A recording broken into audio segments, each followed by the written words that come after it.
It was a delayed start for some polling units in Just North and Just East Local Government Council, as well as other areas, leading to widespread unease across the polling units in Plateau. In addition to the absence of ad hoc staff, election materials we monitored did not arrive at some of the polling units visited by 11 a.m. today. There are issues of logistics and how technology seemed to have failed PLASEC in this regard, especially the non-functioning of the voters' verification system. We understand that stakeholders have to come together to decide to go the manual way in accrediting voters in this election. Well, we also observed that at some electoral wards, PLASEC officials were sourcing for the replacement of ad hoc staff. We're hoping that we can talk to the chairman in the course of this program to understand what the challenges were and how they were able to resolve it. But I'm joined by a party stakeholder with the All Progressives Congress in Plateau. Thank you so much for staying the course on the program, Mr. Mohammed Zakaria. Talk to us about what the expectation is with the financial autonomy granted local government across the country, especially following this election in Plateau State. Well, I believe that it's one of the greatest things that Mr. President has done, going to court to get that autonomy for local governments. Because most developments and developmental issues are based in the local governments, and security issues and other things were affected by the governor's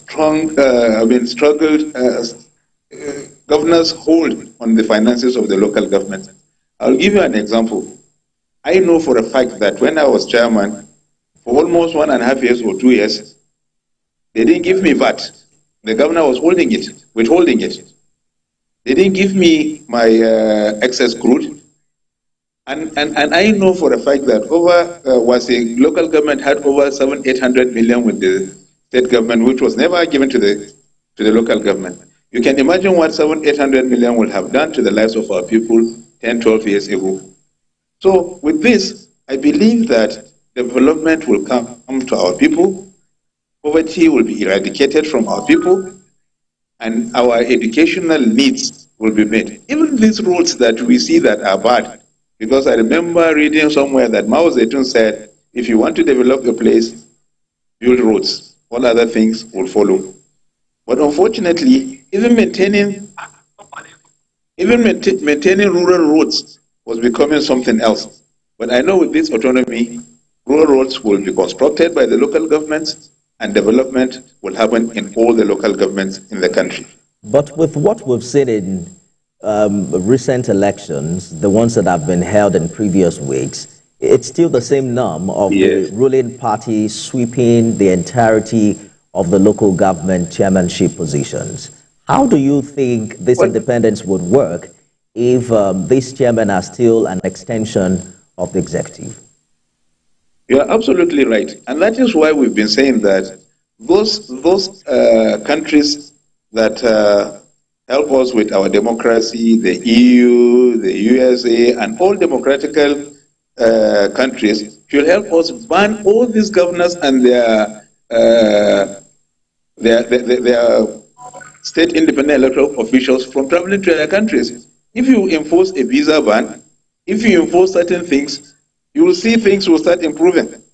Because the truth of the matter is they will tell us that they want us to do democracy when they see people destroying democracy, because this is a mother of democracy. People will sit down in their offices, even it's in both parties, APC, PDP, and Afghan, whatever. They will sit down and they will announce, they will tell you that my party has won all the local government chairmanship and councillorship seats. That's absolute nonsense. Well, I like that you acknowledge that it's across party lines, because I was just going to say that if this ban were to be effected, it will affect some of your colleagues within the APC. It has to. We are Democrats. We want democracy to grow. We should not be selfish and say that our own is different. We're all in need, and it's sad. And I know Mutfan as We were in PDP together. In fact, I was one of the first to tell him to contest for governor. So I know he can be a Democrat, and he will allow this thing to. He might not interfere, and I believe he is not likely going to interfere. But even if he does, I believe the judiciary will come to our aid. But I don't think he will interfere, and we might not even allow them to interfere anyway. The expectation is such that with this Supreme Court judgment, development will now reach the grassroots. What do you consider the role of the electorate in demanding that to happen, making their chairman accountable? Because what we've seen in time past is many people don't even know who those individuals are occupying these offices. Do you think that would change, on the side of the people? Well, as I said, we must have the political will to allow. That is, our leaders, that's the governors, must have the political will to allow the people's will to be heard. And the judiciary must also play its part. Because the truth of the matter is, it appears that once you win, they will form a tribunal, they will put a magistrate that reports to the governor, and they will put some lawyers that are in the same party, and you hardly get justice. So I'm calling on, if we really want this country to move forward, and if we really want this democracy to grow, we must allow the people's will to be heard. And I fear, if we keep stifling the people's will, the reaction we might get, we might not be able to contend as politicians. And my greatest fear is, as a former chairman, former commissioner, former chief of staff, former one, they will start saying, if you were once an advisor or chairman, report to the army. That is what we hate and will not like to hear. Because the development that came last 20 years of democracy, there is no way you'll get it in 1,000 years of military rule.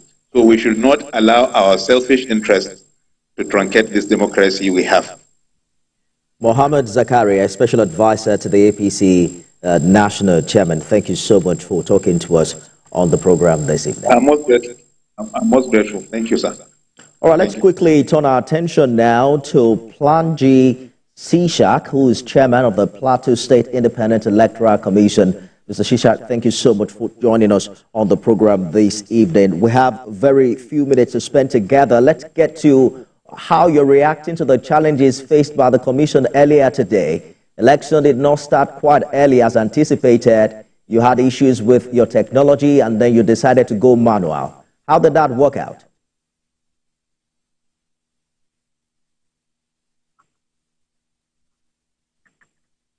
Mr. Sishak, I'm asking about the issues you had today with logistics and how you were able to resolve them. Hello? Well, I can hear you from here.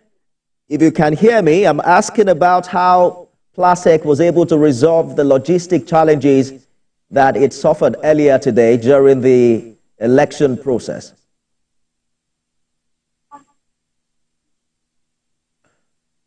Well, it does seem that we can connect with the Plasec chairman at this time. We're following very closely development on the Plateau, where the Plateau State Independent Electoral Commission had to extend voting time because the exercise did not start quite early in many areas.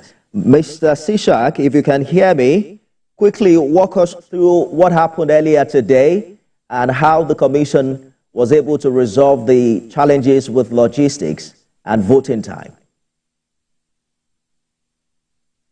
Well, probably we have that. What happened yesterday, or is it today? Today, during the election.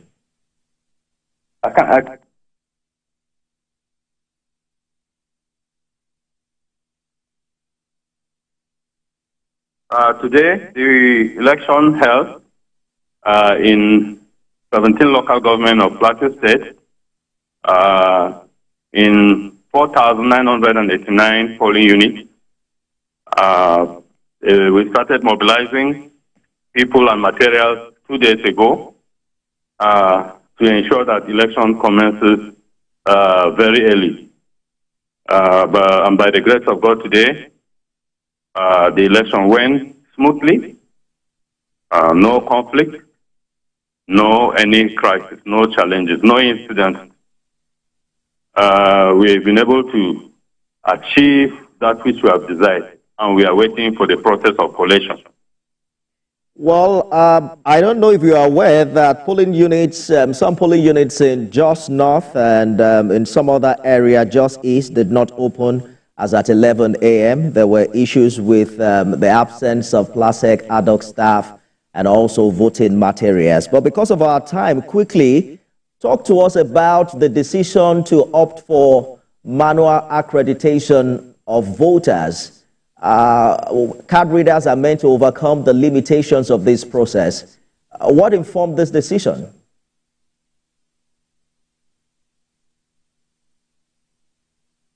The commission wanted to do something that was acceptable to Plateau people. We had to go into our own adventure to invent what is called voter verification system. And somehow, because of the training that we had, the training was not properly done for the technical support, and somehow it could not function because in the course of deployment. But that will not deter us from using the VVS in future. I'm also aware that in some places the election started late, and that was why around 2:30 p.m.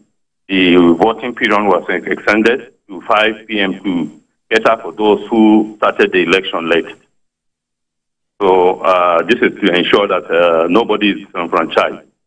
And I can tell you that immediately we received calls from our situation room. All right. We acted swiftly to be able to respond to some of these calls.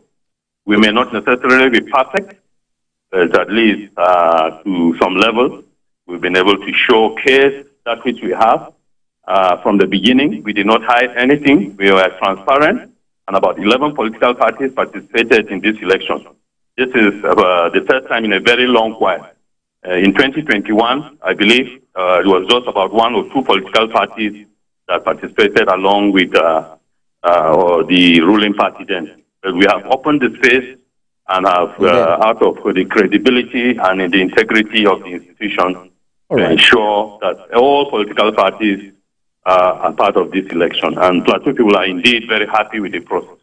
All eyes now on the collation process. Stakeholders are anticipating a transparent and accountable process, especially the one that will involve announcing the figures, when the final results are out. But that's our time. Chairman, Plateau State Independent Electoral Commission, Planji Sishak, thank you so much for talking to us on the program this evening. Thank you. Thank you for having me. That's our show today. You can watch it again at midnight and at 6 a.m. tomorrow. I am Nifemi Okuntoye. See you again soon.